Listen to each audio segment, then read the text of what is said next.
Hello दोस्तों, कैसे हैं आप सब। दोस्तों, आज के वीडियो में मैं एक बहुत ही इम्पोर्टेंट टॉपिक के बारे में बात करने वाला हूं।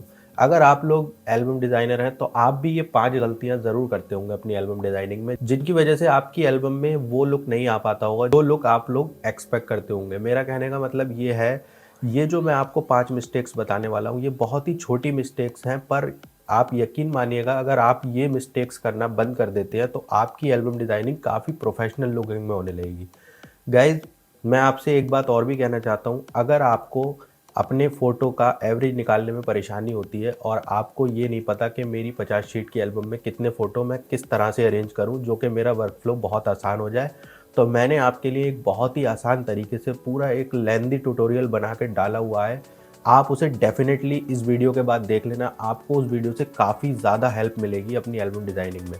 तो चलिए बिना टाइम को वेस्ट करते हुए अपनी वीडियो को शुरू करते हैं। दोस्तों, सबसे पहली जो मिस्टेक है ना, वो आप लोग हमेशा ये करते होंगे कि जब आप लोग किसी भी फ्रेम पर स्ट्रोक मारते होंगे तो आप लोग उसका स्ट्रोक का पिक्सल, कभी आप लोग 10 पिक्सल का मार देते होंगे, कभी आप लोग 15 पिक्सल का मार देते होंगे। अब इसकी वजह से होता क्या है, अब मान लीजिए मैंने इस पे 10 पिक्सल का मार दिया। अब ये जो फ्रेम है ना, ये काफी अनप्रोफेशनल लग रहा है। इसलिए मैं कभी भी अपनी एल्बम डिजाइनिंग में 3 से लेके 5 पिक्सल का स्ट्रोक आपके लिए बेस्ट। कभी भी आपको किसी भी फोटो के फ्रेम पर स्ट्रोक अगर मारना है तो आप 3 से लेके 5 पिक्सल तक का ही मारे। इससे ज्यादा का पिक्सल का आप लोग स्ट्रोक की जरूरत है ही नहीं। मैं देखिए, हमेशा मैं अब इसमें मैंने लगाया हुआ है 5 पिक्सल का स्ट्रोक, लेकिन मुझे ये अभी भी ज्यादा लग रहा है। मैं हमेशा ज्यादातर most of the time 3 pixel का स्ट्रोक यूज करता हूं और उसकी ओपेसिटी को भी मैं 70 से 80 के बीच में रखता हूं, जिसकी वजह से एक प्रोफेशनल लुक आता है। आपकी एल्बम जब प्रिंट होने के बाद में ये स्ट्रोक दिखता है ना, तो ये काफी प्रोफेशनल स्ट्रोक लगता है। अगर आप 10-10 पिक्सल, 20-20 पिक्सल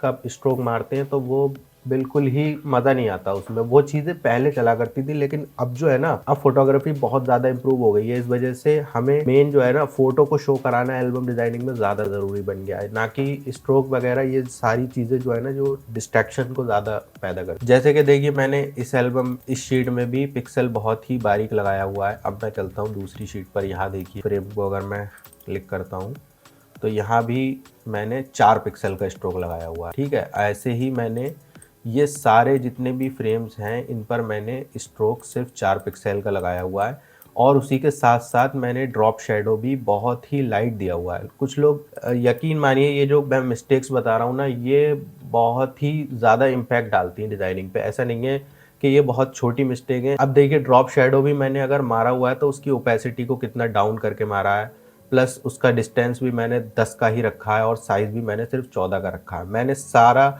जितने भी मेरे फ्रेम है, मैंने उनमें अलग अलग मैंने ये स्ट्रोक और ड्रॉप शेडो नहीं मारा। मैंने एक ही फ्रेम को बार बार कॉपी किया ताकि मेरी एल्बम में सिमेट्री बनी। ठीक है, अब चलते हैं हम दूसरी मिस्टेक्स के ऊपर।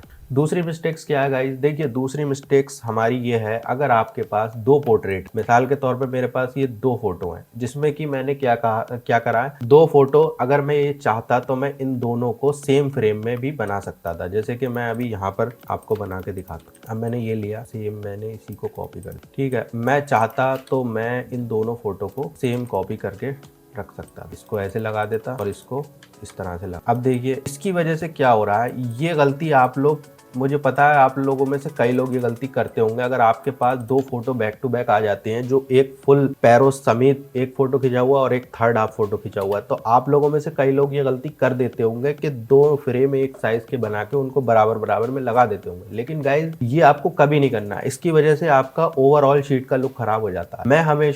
मैं ये चीज कभी भी नहीं करता हूँ। मैं हमेशा इनको तरह से, अभी ये लगे हुए थे, मैं हमेशा से ऐसे फोटो जब मुझे मिलते हैं कभी भी एल्बम में 2, तो मैं उनको इस तरह से लगाता हूं, जिसमें कि हमें ये ध्यान रखना होता है, हमारा जो फुल फोटो है ना, अब जैसे मैं आपको एक टिप्स और देना चाहता हूं यहाँ पे, जो हमारा फुल फोटो है, अगर हम फुल फोटो को यहाँ छोटे फ्रेम में लगाएंगे और इसको यहाँ लगाएंगे तो हमारा लुक और भी अच्छा आएगा। आपने हमेशा ये बात ध्यान रखनी है, आपके फोटो में अगर फुल फोटो है तो उसके लिए अलग फ्रेम डिजाइन करें, और अगर आपके पास थर्ड हाफ फोटो है उसके लिए आप एक अलग डिजाइन का फ्रेम तैयार करें। आप कभी ये मत कीजिएगा कि अगर हाँ, आपके पास दोनों फोटो एक जैसे हैं, बिल्कुल सेम है फुल फोटो, अब जैसे ये फोटो और ये फ़ोटो, अगर आप दोनों को बराबर बराबर में लगाएंगे तो अच्छा लगेगा, तो कोई प्रॉब्लम नहीं होगी आपको। लेकिन आपने कभी ये चीज़ आपको ध्यान रखनी है। अगर आपको थोड़ा कंफ्यूजिंग लग रहा हो, आप ये टिप्स कहीं नोट डाउन कर लीजिएगा, आपको आगे एल्बम डिज़ाइनिंग में प्रॉब्लम नहीं आएगी। चलिए अब बढ़ते हैं हम अपनी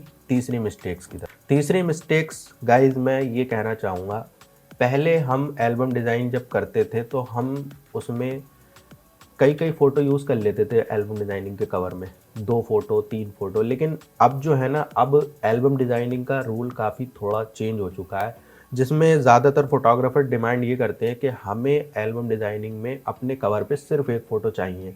अब आपने जब पोर्ट्रेट शीट्स आप डिज़ाइन करते हैं तो आपको सिर्फ अपने 2 फ़ोटो, एक फ्रंट कवर और एक बैक कवर के लिए उठा के रख देने हैं। अब मैं जो हूँ आपको एग्ज़ाम्पल देता हूँ कि जो हमारे सिर्फ सिंगल फ़ोटो के कवर में और 2 फ़ोटो के कवर में, मतलब जो अब ज़्यादा फ़ोटो वाले कवर जो होते हैं ना, वो इतने प्रोफेशनल नहीं लगते। सिंगल फ़ोटो आप कवर में यूज़ करें, सिंपली नाम डेट डालें और कोई उसमें ओवरले यूज़ कर लें, किसी तरह का कुछ आपको मैं बताऊँगा आगे। ओवरलेस पे मैं एक अलग से वीडियो बना दूँगा, आप ओवरलेस का इस्तेमाल एल्बम डिज़ाइनिंग में कैसे कर सकते हैं। अगर आपको कोई डाउट हो या किसी भी तरह का कोई क्वेश्चन हो, आप कमेंट में मुझे बताना, मैं ज़रूर रिप्लाई करूँगा।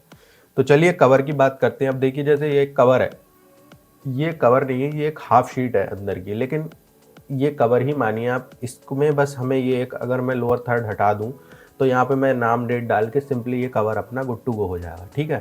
अब जैसे ये सिंगल फ़ोटो का एक कवर था, एक ये कवर है। अब इस कवर पे भी मैंने सिर्फ सिंपली एक फ़ोटो यूज़ करा है जो मुझे पोर्ट्रेट में सबसे बेस्ट लग रहा था। अब यहीं अगर मैं इस फ़ोटो के नीचे यहाँ पर एक फ्रेम बना के फ़ोटो लगा दूँ तो ये बिल्कुल ही बेकार लगने लगेगा। इसलिए आप कोशिश ये करें, अपने कवर को जितना सिंपल हो सकता है रखें, उसके नीचे सिर्फ नाम डेट अपना डालें और एक फ़ोटो बढ़िया सा चूज़ करके। और ये भी बात ध्यान रखिएगा, जब आप कवर में फ़ोटो लगाएं तो आप पोर्ट्रेट फ़ोटो का इस्तेमाल कम करें, आप लैंडस्केप फ़ोटो का इस्तेमाल करने की कोशिश ज़्यादा करें। लैंडस्केप फ़ोटो में यह आपका पूरा 12-18 का पेज भर जाता है और काफ़ी अच्छा भी लुक आता है। बात करते हैं हम अपनी चौथी मिस्टेक्स की। चौथी मिस्टेक ये है गाइज, अब ये जो शीट है मैं आपको दिखाऊं। अब इस शीट्स में मैंने 6 फ़ोटो यूज़ करे हैं। 6 फ़ोटो यूज़ करने के बाद मैंने सबसे पहले इसमें कलर कॉम्बिनेशन पे ध्यान दिया। अब जैसे कि मैं आपको बताऊं, ये इसमें मैंने पिंक कलर यूज़ किया है, ठीक है। अब मैं इसमें पिंक कलर यूज़ ना करके मैं कर लेता हूँ ग्रीन कलर यूज़, अभी आपके सामने ही, ठीक। अब ज़रा ग्रीन कलर यूज़ करने के बाद इस शीट की हालत देखिए आप खुद देखते होंगे कि ये शीट क्या से क्या बन गई। अब मुझे ये शीट बिल्कुल अच्छी नहीं लग रही है, क्योंकि इसका पूरा फील ही ख़राब हो गया इस शीट का। क्योंकि ग्रीन कलर एक मेहंदी में यूज़ होने वाला कलर है। आप लेकिन हाँ, अगर यहाँ पे ग्रीन कलर, मतलब ग्रीन कलर से मेहंदी ही नहीं है, अगर यहाँ पे हमें कुछ ऐसा दिखता कि लोगों की ड्रेसिंग में ग्रीन कलर ज़्यादा है, या जो बैकग्राउंड में स्टेज आ रहा है वहाँ पे ग्रीन कलर थोड़ा ज़्यादा है, तो हम ग्रीन कलर को यूज़ करते हैं। तो आपको अपनी एल्बम डिज़ाइनिंग के हिसाब से ये चीज़ आपको खुद जज करनी पड़ेगी कि मेरे फ़ोटो में कौन से कलर अच्छे लगने चाहिए। अब इसमें जो है, मैं ये देख पा रहा हूँ पिंक कलर की मात्रा सबसे ज़्यादा है। अगर मैं इसमें पिंक कलर यूज़ ना करके ये जो हमारा ऑरेंजिश टाइप कलर आ रहा है, इसको भी अगर मैं इस्तेमाल कर लूँगा तो भी हमारी शीट अच्छी लगने लगेगी, ठीक है।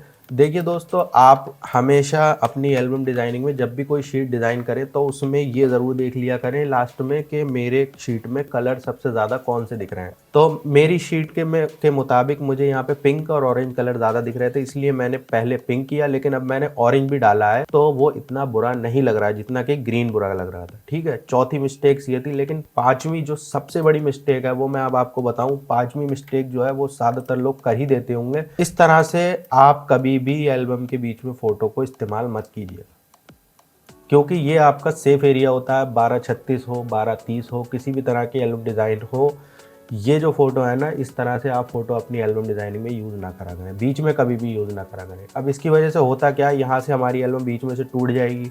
टूटने के बाद में ये जो फ़ोटो है ना, ये बीच में दब जाती, ठीक है। मैं आपको ये एग्जाम्पल के तौर पर ये शीट मैंने डिज़ाइन करके बता रहा हूँ कि आपको ये गलती कभी नहीं करनी। इसकी वजह से ये आपकी शीट ख़राब हो जाती है, फ़ोटो में मज़ा नहीं आता। फ़ोटो इतना अच्छा खिंचा होता है लेकिन फ़ोटो जो है दब जाता। इस तरह से आप अपनी शीट को डिज़ाइन कर सकते हैं, जिसमें आपने एक फ़ोटो बैकग्राउंड, जहाँ एम्प्टी बैकग्राउंड हो फ़ोटो का, उसके ऊपर आप रख दें, साइड से फ्रेम डिज़ाइन करके रख दें।